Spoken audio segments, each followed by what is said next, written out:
Hello, everyone. This is Mohammed Shabib. I'm the Executive Director of BNI Qatar, and I'm back with a video series on how to grow your business using BNI.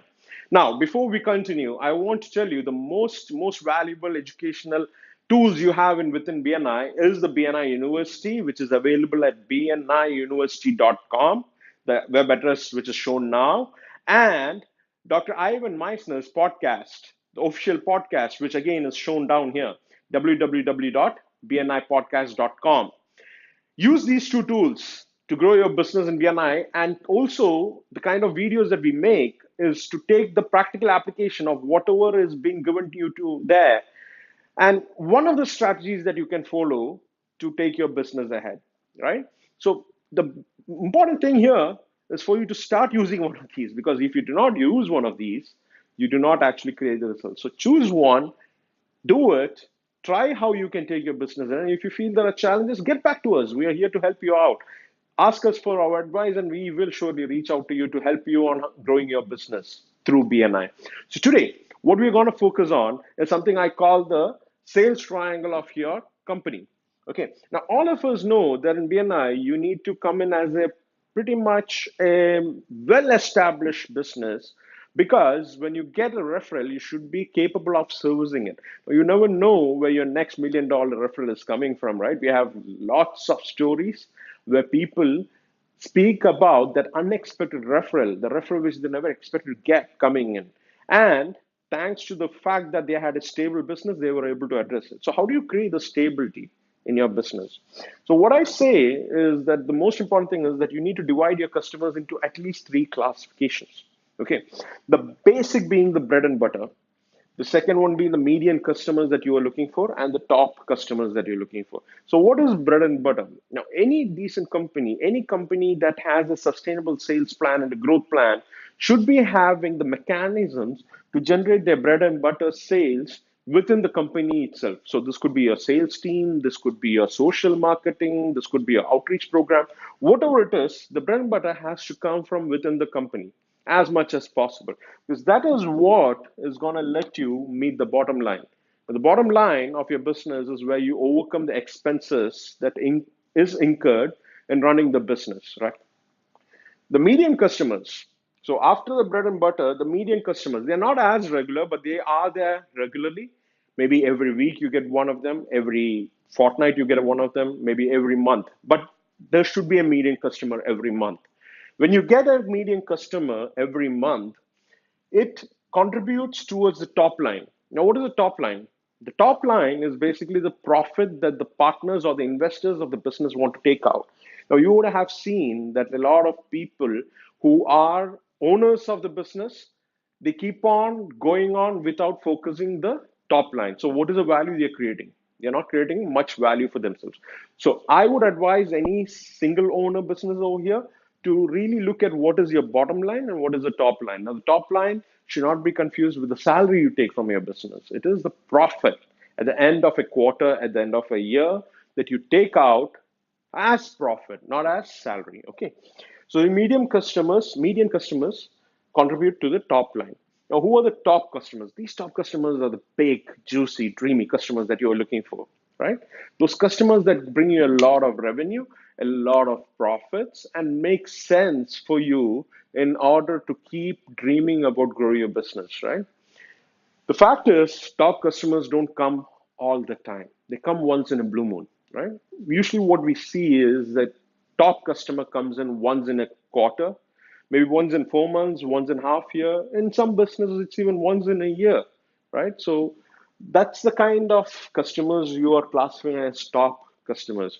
Now, many of us see that the business owners who are running their businesses focus on getting top customers every time.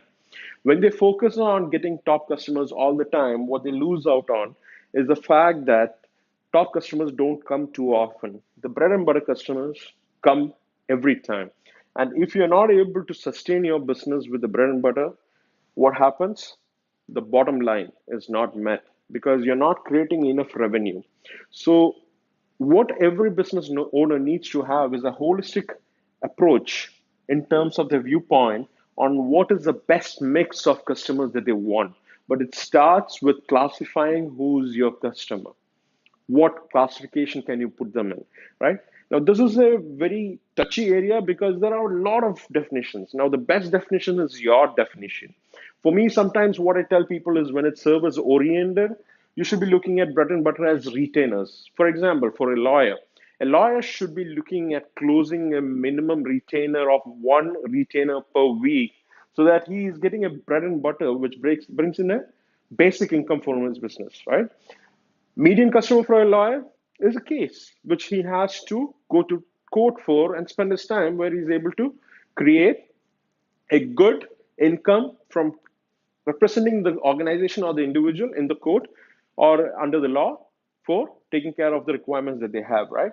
What's a top customer for a lawyer? Top customer for a lawyer may be that big deal that he can consult. It could be $1 million deal between two individuals where he comes in a consultant, make sure that the things are in place, and he gets a percentage of the deal. So that's where, for a lawyer, you would say the median is. Now, this is my interpretation. I'm just giving you an example.